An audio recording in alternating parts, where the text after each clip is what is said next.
மதுரையில முருகரை வச்சு எல்லா கட்சிகளும் சர்ச்சைக்குரிய விவாதங்கள் போயிட்டு இருக்கு. இதை மக்கள் வாயிலாவே அவங்களுடைய கண்ணோட்டத்துல இது எப்படி இருக்கு அப்படின்னு நம்ம பார்க்கலாங்களா? முழுக்க முழுக்க பாலிடிக்ஸ் தான், அரசியல் சார்ந்ததா அரசியல் இருக்கு. சார்ந்ததாக இருக்குது. இப்போ அண்ணாமலை பேசியிருந்தாரு. என்ன பேசியிருந்தாருன்னா, மாணவர்கள் அனைவருமே நெத்தியில திருநீர் இட்டுட்டு போங்க, கழுத்தில் ருஜுரா தப்பு கிடையாது.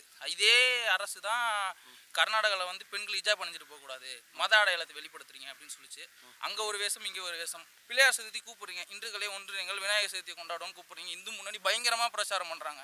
பிரச்சாரம் பண்ணும்போது நீங்கள் வந்து நான் ஒரே ஒரு கேட்குறேன், வாங்க எல்லா சமூகத்துலையும் இருந்து சமூகத்து பேரை வெளியே சொல்கிறேன், யாரும் தப்பாக எடுத்துக்கோனா. பல்லர் சமூகத்துலேருந்து ஒரு குடி, பழைய சமூகத்துலேருந்து ஒரு குடி, தேவர் சமூகத்துலேருந்து ஒரு குடி, எல்லா சமூகத்துலையும் நீ சூத்திரன்லேருந்து சத்திரியம் வரைக்கும் எல்லாரும் ஒரு புடியை போட்டு ஒரு கொலக்கட்டை செய்வோம். ஆளுக்கு ஒரு வாய் சாப்பிடுவோம். கண்டிப்பா தப்பே இல்லையே. அப்போ நீ சொல்லு, அதுக்கப்புறம் நீ சொல்லுவோம் இந்துக்களே ஒன்றிணைங்கள்னு. நான் கொடுக்குறேன் தாமரை ஓட்டு, நான் போடுறேன். மக்களுக்கு கடவுள் எதுன்னு எல்லாருக்கும் தெரியும்.